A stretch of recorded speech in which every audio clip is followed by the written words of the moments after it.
जब जियावे के न रहे काहे ना मुँह देहलू हे करे जा बड़ा दर्द होला हो। जब जियावे के न रहे तो काहे ना मुँह देहलू। जब जाही के रहे ससुरा काहे दिलवा लगा लेलू हो। काहे दिलवा लगा तू लेलू।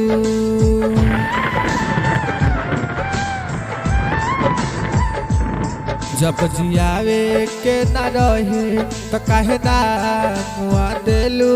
जब जाही के रहे ससुरा काहे दिलवा लगा लेलू हो।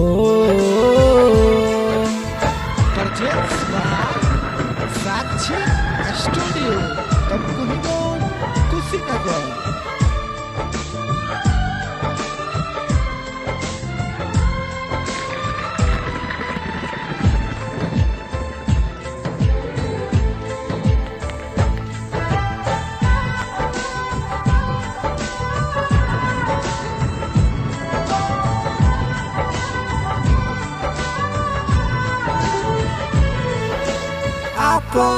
तू घर बसवलू हमारा के जियत मुआवलू कहवन तू फायदा उठवलू।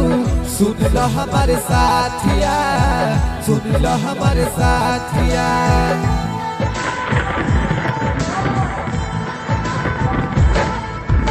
आपन तू घर बसवलू हमारा के जियत मुआवलू कहवन तू फायदा उठवलू। सुन लो हमारे साथिया सुन लो हमारे साथिया।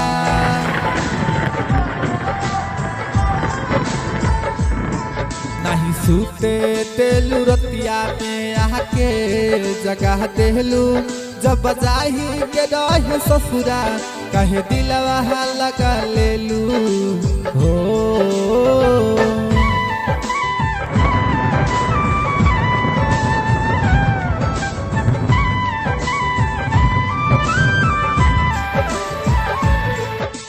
कोहेला याद अकेला बड़हन तू कैलू खेला। दिल हमार बहुत रोवेला सुन लो हमारे साथिया सुन लो हमारे साथिया।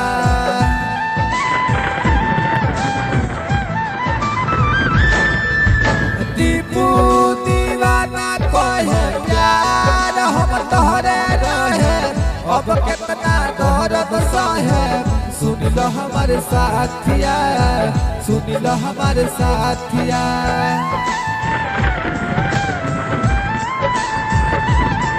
जिंदगी भर खून के आंसू काहे तू रुआ देलू। जब जाही के रहे ससुरा काहे दिलवा लगा लेलू हो। जब जियावे के न रहे तो काहे ना मुँह देलू। जब जाही के रहे ससुरा काहे दिलवा लगा लेलू।